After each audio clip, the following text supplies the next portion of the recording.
Robert Kraft is one of the most influential figures on the American sports scene, building the New England Patriots into a dynasty that has claimed 6 Super Bowl championships.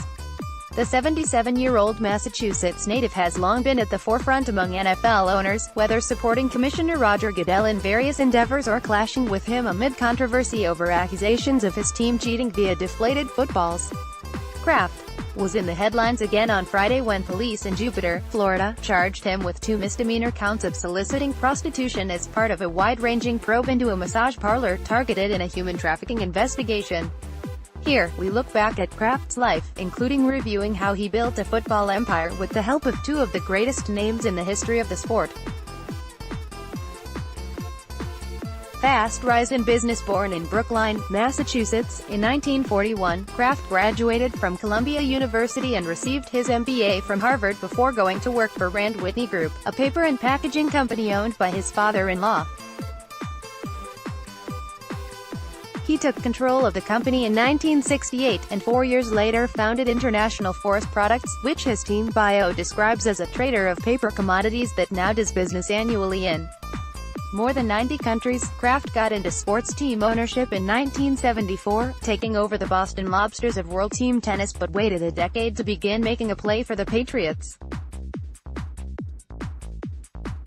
He bought land adjacent to the NFL team's then home, Sullivan Stadium, in Foxborough in 1985. When Patriots owner Billy Sullivan declared bankruptcy in 1988, Kraft purchased the stadium in an auction for $22 million. 2 subsequent owners of the team attempted to move the franchise to different cities, but Kraft refused to let them, citing a lease with the stadium that ran through until 2001. Kraft eventually bought the team in January 1994 for a record high price of $172 million. The Patriots staged a late-season rally under second-year coach Bill Parcells and made the playoffs for the first time since 1986, losing to the Cleveland Browns in the wild-card game. Building a dynasty, promising early results laid the groundwork for a remarkable run of success. New England reached the Super Bowl 2 years later, the first of 3 straight playoff appearances, as Parcells handed the coaching reins to Pete Carroll. However, the latter was fired after going 8-8 in 1999, setting the stage for 3 critical moments in Kraft's ownership. Early in 2000, former Patriots assistant Bill Belichick quit as Jets head coach just 1 day after he was named to replace Parcells in that position, choosing instead to return to New England and lead the Patriots. In March of that year, the Patriots broke ground on a new, privately financed home that would soon become known as Gillette Stadium, which opened in 2002. A month later, the Patriots selected quarterback Tom Brady out of Michigan in the 6th round of the NFL Draft. Though the Patriots went 5-11 in Belichick's first season in charge, they have not had another losing campaign in the 18 years since, winning 6 Super Bowls in that span to tie the Steelers for the most all-time.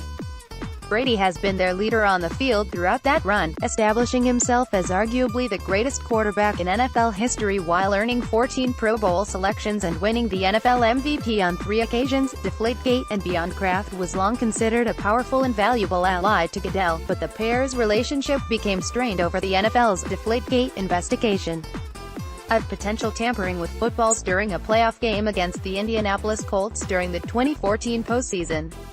The Colts had heard the Patriots might be underinflating the footballs they use while on offense, purportedly to give Brady a better grip on the ball, and brought the issue to the attention of league officials during what became a 45-7 loss.